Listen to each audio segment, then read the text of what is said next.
चरित्र मैं आपको आज सुनाता हूं महाभारत का।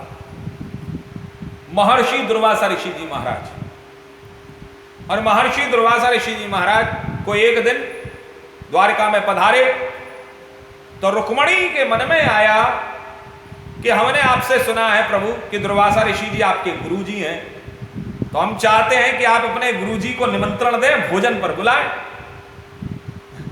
भगवान कृष्ण ने हंस करके कहा, रुक्मणी देखो ये संत लोग हैं, इनको दूर ही रखो, गृहस्थ जीवन में संतों का प्रवेश मत लो।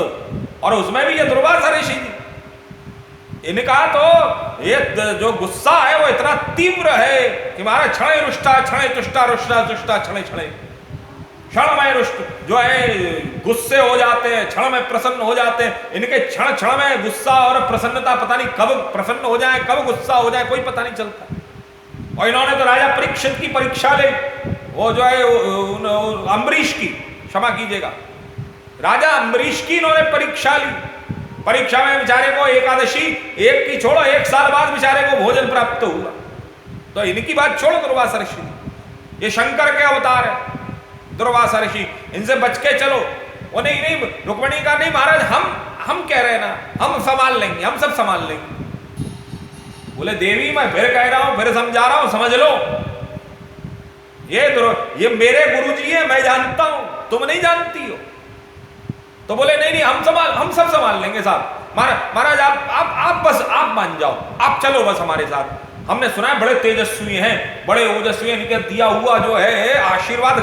बोले आशीर्वाद तो तब मिलेगा जब इनके क्रोध से बच जाओगे। हाँ इतना सोच लो। तो बोले ठीक है। भगवान कृष्ण के समक्ष अब रुक्मणी नहीं मानी तो भगवान कृष्ण पहुंचे, दुर्वासा ऋषि जी को प्रणाम किया। रुक्मणी ने नहीं प्रणाम किया और रुक्मणी ने प्रणाम करके कहा, बोले प्रभु दुर्वासा ऋषि आपको प्रणाम है। दुर्वासा ऋषि जी ने पूछा क्या हुआ देवी बताएं, आपके मन में कुछ इच्छा है? तो बोले हाँ हमारे मन में इच्छा है महाराज। अच्छा क्या इच्छा है बताइए? बोले हमारे मन में इच्छा है कि आप जो है हमारे यहाँ पर भोजन करने के लिए पधारिए। आप हमारे पति परमेश्वर के गुरु जी हैं, आप पधारिए। अच्छा हाँ भाई, देखा चेले की तरफ, भगवान कृष्ण की तरफ, बोलो बताओ क्या करना है? भगवान ने कहा महाराज मैं क्या कहूं, ये जाने और आप जानो, अब आप बताओ कब पधारोगे? तो जो है तिथि ही नियत हो गई कि साहब हम कल आ रहे हैं। भगवान ने कहा ठीक है आप पधारो। चलने लगे निमंत्रण दे करके तो दरबार सुनो इधर। बोले हाँ अच्छा कैसे आओगे तुम? बोले कैसे आएंगे, आपके लिए हम रथ लेकर के आएंगे, हमने तो एक्सपर्ट है इस काम में, तो रथ हाँकने में हम रथ लेकर के आएंगे। बोले अकेले मत आना। बोले है मतलब? बोले हाँ अकेले मत आना। तो बोले फिर इनको भी संग में लेके आना। अब रुक्मणी चौकी, बोले महाराज मेरा क्या काम है, मैं क्यों आऊं? बोले नहीं आना पड़ेगा। निमंत्रण कौन दे रहा है? निमंत्रण कौन दे रहा है?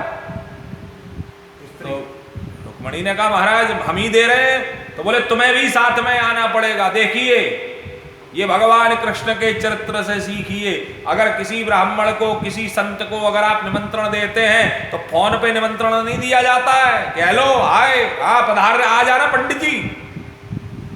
फोनों पे निमंत्रण नहीं चलते हैं। किसी संत को, किसी ब्राह्मण को, किसी आचार्य को देने के लिए आप जाइए उसके घर। और श्राद्धों में तो ये नियम है कि श्राद्ध कर्म करवाने से पहले ब्राह्मण के घर पे जाकर के उसको बता के उसको प्रणाम करके उसके यहां से आना पड़ता है और फिर उसको लेने के लिए जाना। अगर आप उसे लेने नहीं जा सकते तो जब वो आपके घर पधार रहा हो तो आपको अपने घर से बाहर निकल करके उसका इंतजार करना चाहिए, प्रतीक्षा करनी चाहिए।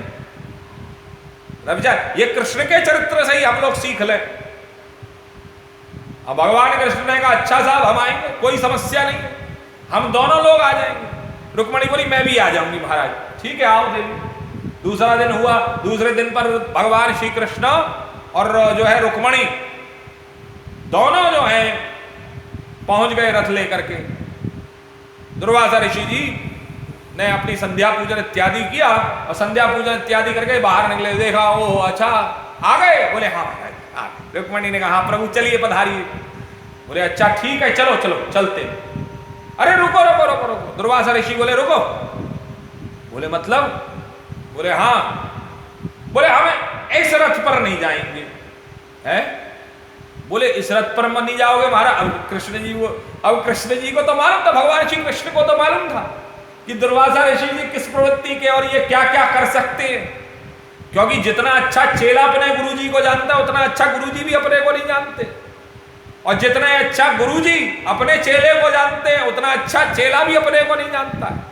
तो गुरु और शिष्य इतने सुंदर दोनों एक संबंध में बने होते हैं कि जिसमें गुरुजी अपने को नहीं जानते लेकिन चेले को ज्यादा जानते हैं, और चेला अपने को नहीं जानता लेकिन गुरुजी को ज्यादा जानता है। ये है हमारे यहाँ की परंपरा। तो उस गुरु और चेली की परंपरा में भगवान कृष्ण मुस्कुरा रहे। अब रुक्मणी ने फिर हाथ जोड़े, बोले महाराज फिर आप कैसे चलेंगे गुरुजी? बोले आप हमारे पति के गुरु तो आप हमारे भी गुरु। बोले हम चलेंगे तो सही, लेकिन इन घोड़ों को निकालो। बोले है? रुक्मणी बोली है महाराज। बोले हाँ घोड़ों को निकालो। रुक्मणी ने भगवान कृष्ण की तरफ देखा, प्रभु क्या कह रहे हैं ये? बोले अभी तो सुनो क्या कह रहे हैं ये देवी। भगवान कृष्ण ने संकेत दिया, अभी तो सुनती जाओ। तुम्हें बहुत ज्यादा जो है हो रही थी, है जो है कि हम आपके गुरुजी को नौतेंगे, हम आपके गुरु, ले नौत लो नौत लो। तो बोले अच्छा घोड़े निकाल दे तो महाराज जी आप चाहिए, चलेगा कैसे रथ? बोले बिल्कुल चलेगा। गुरुजी बोले क्यों नहीं चलेगा? बोले कैसे चलेगा? बोले तुम दोनों जुट जाओ। है? बोले हाँ। अब जरा विचार करिए, अखिल लोक ब्रह्मांड नायक, जिसको हमारे यहां पर जब भागवत प्रारंभ होती है तो भागवत प्रारंभ होने से पहले अनेक संबोधन भगवान श्री कृष्ण के लिए दिए जाते हैं। सच्चिदानंद भगवान की जय। अब बताइए, अनेक संबोधन दिए जाते हैं। सच्चिदानंद घन स्वरूप परमात्मा, अखिल लोक ब्रह्मांड नायक, है कर्ता धर्ता पालन करता, है दुख हरता, सब ऐसे ऐसे संबोधन हमारे यहाँ पर हमारे आचार्य लोग देते, बड़े बड़े संबोधन देते। वो भगवान कृष्ण से के लिए कह रहे हैं उनके गुरुजी, तुम जुतो पहले, तुम पहले लगो, ये घोड़े की जगह पर तुम लगो और दूसरे घोड़े की जगह पर तुम्हारी पत्नी लगे। अब बेचारी रुक्मणी ने बड़ी दयनीय भाव से भगवान की तरफ देखा। प्रभु, भगवान ने कही मैंने तो पहले कही थी। गुरुजी ये हमारे गुरुजी है, हम जानते हैं, इन्हें नौतना इतना आसान नहीं है, इन्हें तो हम जानते हैं। और अब अगर तू नहीं लगी तो सोच लीजो, फिर के क्रोध से शंकर भी नहीं बचा रहे। तो अब तो लगना पड़ेगा राजी राजी गैर राजी। जरा कृष्ण के चरित्र से यह सीखिए कि ऐसा कृष्ण जो स्वयं कहता है कृष्णस्तु भगवान स्वयं। श्रीमद् भागवत में स्पष्ट निम्नमुद्घोष करते हुए कृष्ण ने स्वयं को भगवान कहा है कि मैं भगवान हूं, और वह भगवान आज अपने गुरुजी के लिए, अपने गुरु के लिए वह रथ में घोड़े की जगह पर जुते हैं। और केवल स्वयं नहीं जुते, बल्कि मर्यादा को पालन करने के लिए, मर्यादा को रखने के लिए उन्होंने अपनी पत्नी को भी जोड़ा है, वह भी जुती। अब जब दोनों जुते खड़े हुए घोड़े की जगह पर, बड़ी दयनीय अवस्था में रुक्मणी ने कहा, प्रभु ये क्या हो रहा है? बोले देवी लेके चलो अब इन्हें, बहुत ज्यादा कह रही थी तुम, या हम आपके गुरुजी को भोजन कराएंगे, लेके चलो। अब वो चले। दुर्वासा ऋषि भी कोई कम थे क्या? वही वो रथ पे रखी थी चाबुक, वही रथ पे रखी थी चाबुक। दुर्वासा ऋषि जी महाराज ने चाबुक उठाई, हे मारी कृष्ण के शरीर पर था। ओहो महाराज, नील वर्ण का शरीर भगवान कृष्ण का, और उसके ऊपर लाल लाल धारियां निकल करके आई। हाय हाय हाय, क्या बात है। और एक मारी रुक्मणी पे, भगवान कृष्ण तो चाबुक सहन कर गए, रुक्मणी पे सहन नहीं हुआ, आंखों में से अश्रुधारा बहने लगी। अब मनी मन में सोचे मैंने अच्छे ने के गुरुजी को नौता। एक तो वो जो है घोड़े की जगह पर जो है मुझे जोत दिया, दूसरा मार अलग पड़ रही है। ये मार नहीं है, ये गुरु परीक्षा ले रहा है। हीरा भी खदान में से निकलता है, तो हीरा भी खान में से जब निकलता है तो उसका कोई मोल नहीं होता। उसको लेकर के आप बाजार में चले जाइए तो उसका कोई मोल नहीं होता है हीरे का।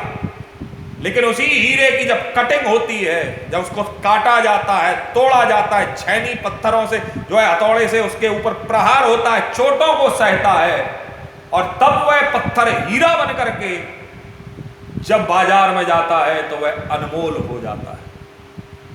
वो मार नहीं है, गुरु की मार, पिता की मार, हमारे यहां पर बड़ों की मार गलत नहीं कही गई है।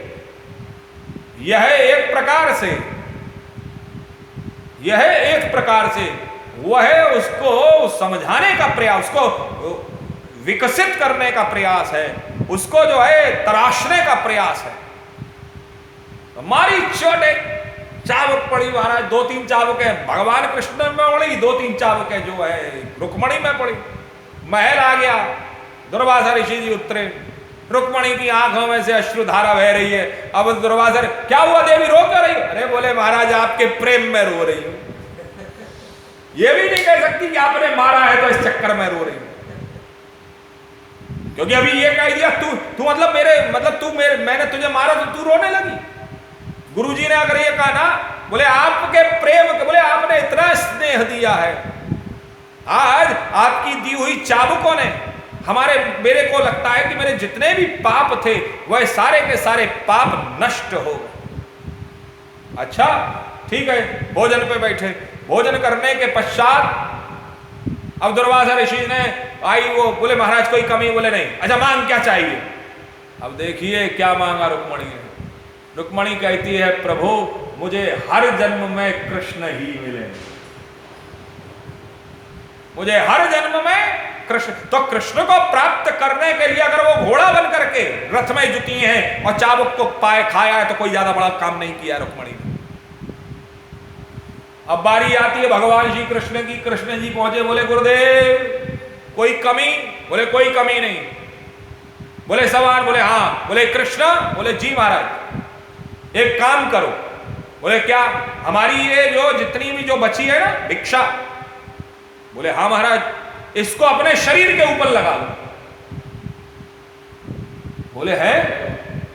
बोले हाँ, ये जो हमारी जो झूठन जो हमने खाई है इसको अपने शरीर के ऊपर मल लो। भगवान कृष्ण का जो आदेश गुरुदेव। और भगवान श्री कृष्ण ने उस झूठन को अपने शरीर के ऊपर पूरा का पूरा मल लिया।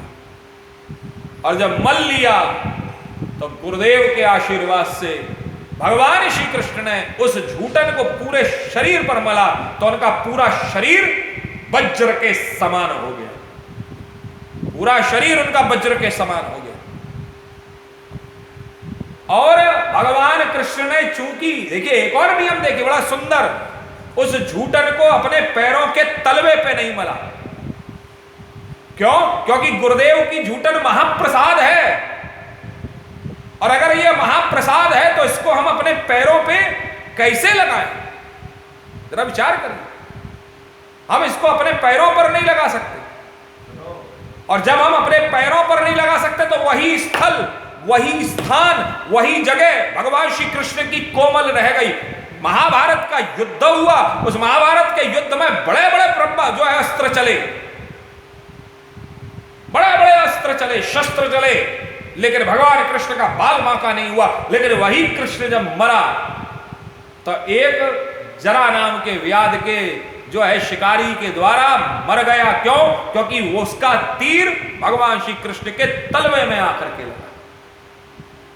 जरा विचार करिए, ये झूठन का प्रभाव था, संतों की झूठन का प्रभाव।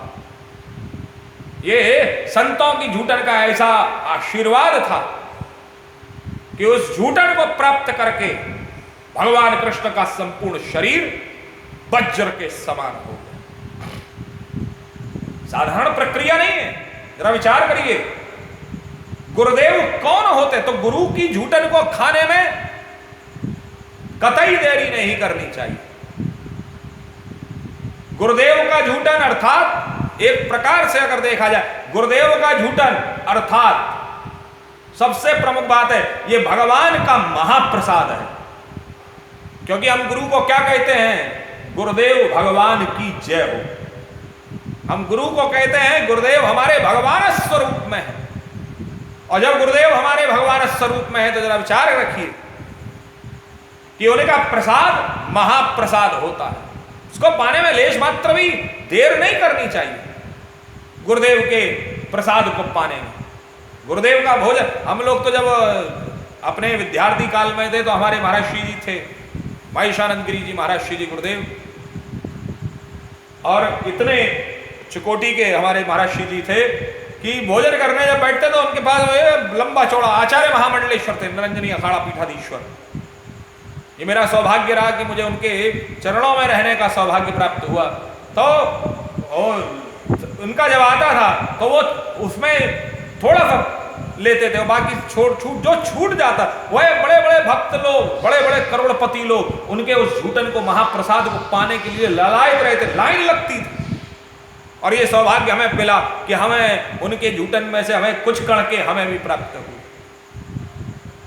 और ऐसा एक नहीं, ये सौभाग्य होता है जब आपको आपके गुरुदेव अपनी झूठन, पहली चीज तो गुरु आपको जब तक योग्य नहीं समझेगा तब तक वो आपको अपनी झूठन नहीं देगा, ये चीज और निश्चित मान लीजिए।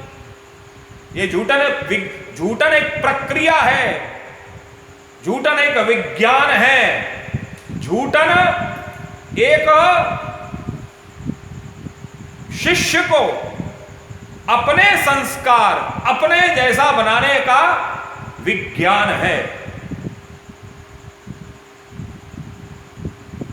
एक बड़ा सुंदर एक वो आता है दोहा कि पारस और गुरु में बड़ो अंतरा जान, कि पारस और गुरु में बड़ो अंतरा जान। बोले कैसे अंतर रहता है? बोले पारस और गुरु में, दोनों में बहुत अंतर है। बोले क्या अंतर है? कि पारस और गुरु में बड़ो अंतरा जान, ये छुए सोना करे। पारस लोहे को छूता है तो क्या करता है? सोना कर देता है। और गुरु करे आप समान। लेकिन गुरुदेव अगर शिष्य को छू दे तो गुरुदेव शिष्य को अपने समान बना देते हैं। कईयों बार तो गुरुदेव अपने से भी ऊपर लेके चले जाते हैं। जरा विचार करिए, अपने से भी ऊपर लेके चले जाते हैं गुरुदेव। हाँ, हमारे यहाँ पे बड़ा और एक बड़ा सुंदर चरित्र हमको स्वामी श्री विवेकानंद जी महाराज का मिलता है।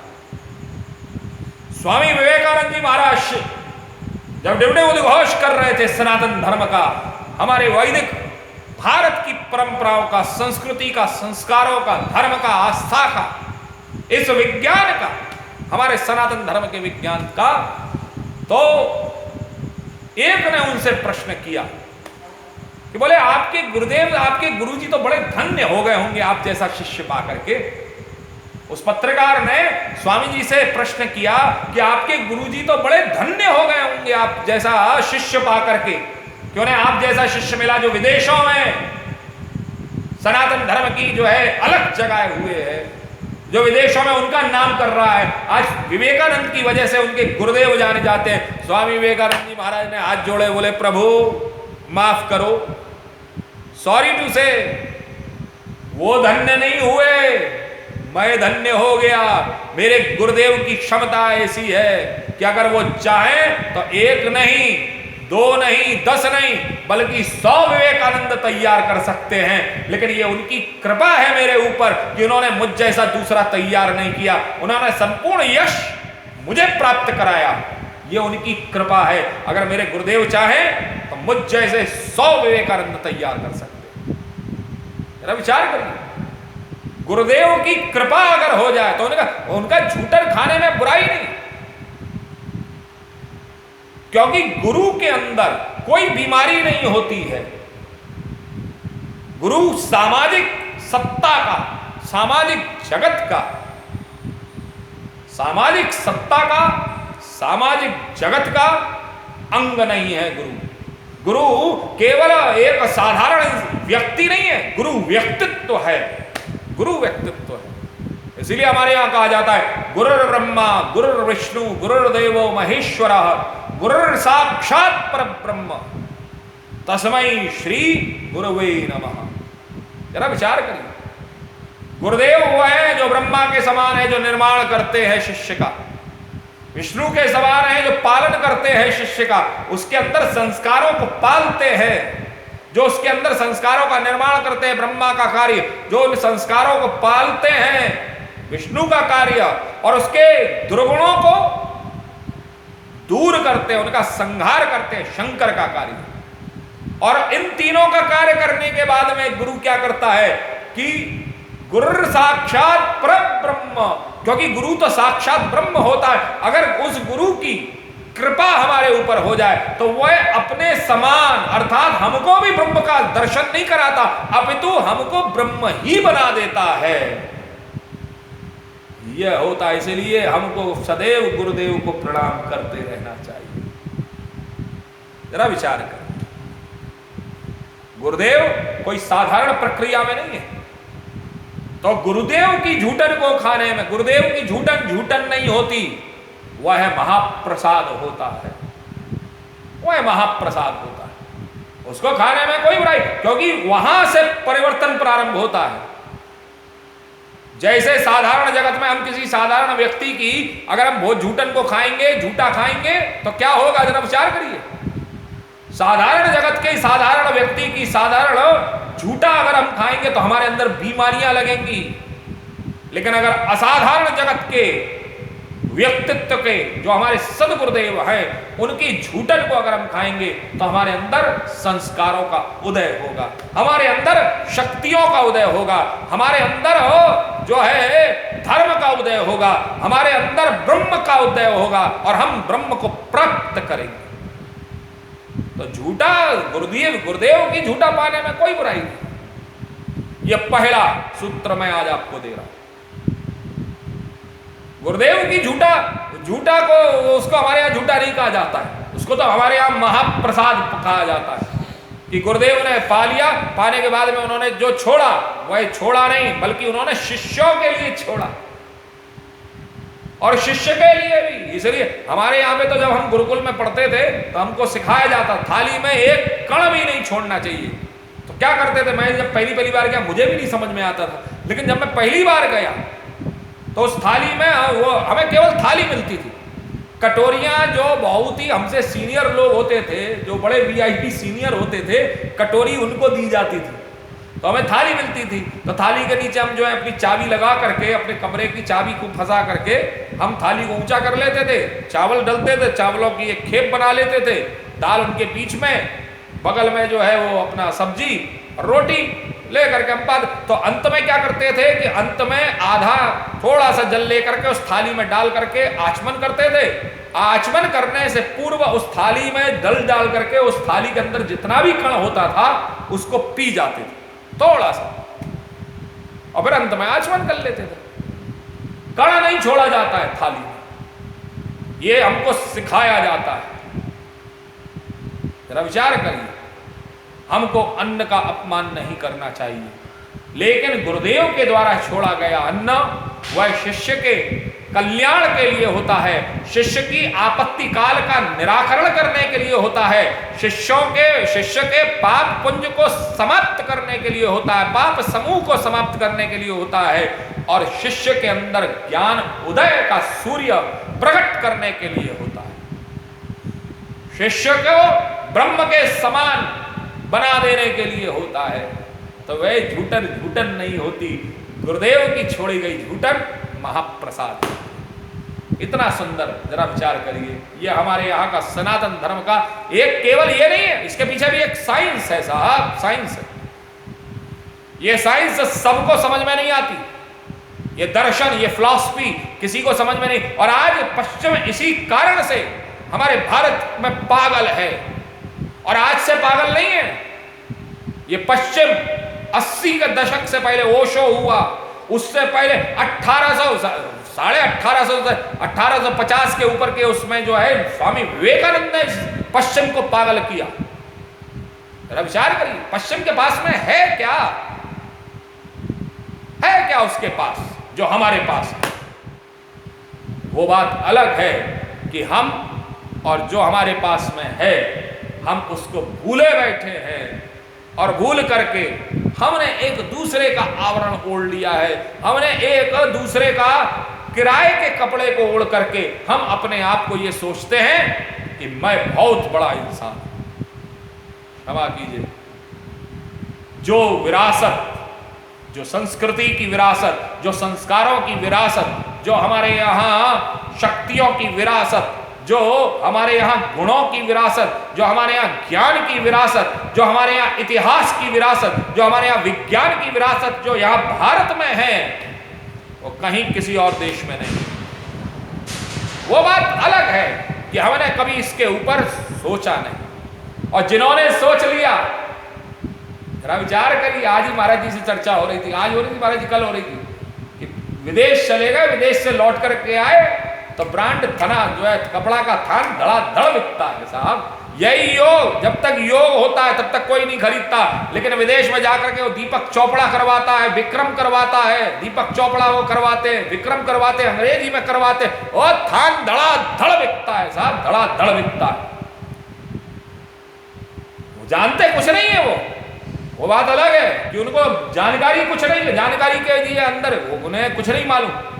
आज हम लोग अक्सर करके ढूंढते हैं वास्तुकारों को, जरा विचार करिए, हम लोग वास्तुकारों को ढूंढते हैं, लेकिन वास्तुकार जो आज के जो आर्किटेक्ट्स जो बने हुए हैं, उनको वास्तु की जो हमारा प्राचीन वास्तु, उनको क्या केवल दिशाओं का ज्ञान है, लेकिन उन दिशाओं के अंदर जो देवत्व विराजमान है, उस देवता के अंदर जो प्राण तत्व विराजमान है, उस प्राण तत्व के अंदर जो शक्ति विराजमान है, और उस शक्ति के अंदर में उस शक्ति का प्रयोग वहां पर बनने वाले मकान के अंदर कैसे हो, ये केवल और केवल अगर कोई बता सकता है तो वह गुरुकुल में बैठे हुए या गुरुदेव ही, जिन्हें इन शास्त्रों का, इन जो है वेद का ज्ञान होगा, वही बता सकते हैं, और कोई नहीं बता सकता था। ये किताबों को, अंग्रेजी किताबों को पढ़ करके आप आड़ी टेढ़ी मेढ़ी लाइनों को खींच करके आप अच्छे आर्किटेक्ट्स तो बन सकते हैं, लेकिन क्षमा कीजिए, उस आप एक मकान बना सकते हैं, लेकिन उस मकान के अंदर अगर आपको घर बनाना है तो घर बनाने के लिए आवश्यकता आपको किसी गुरुदेव की ही पड़ेगी। तो सबसे प्रमुख बात है, और वह बात यह है कि गुरुदेव की झूठन नहीं होती, महाप्रसाद होती है, और उस झूठन को पाने में लेश मात्र भी देरी नहीं करनी चाहिए, लेश मात्र भी मन में हीन भावना नहीं होनी चाहिए। तो आप लोग चिंतन करें।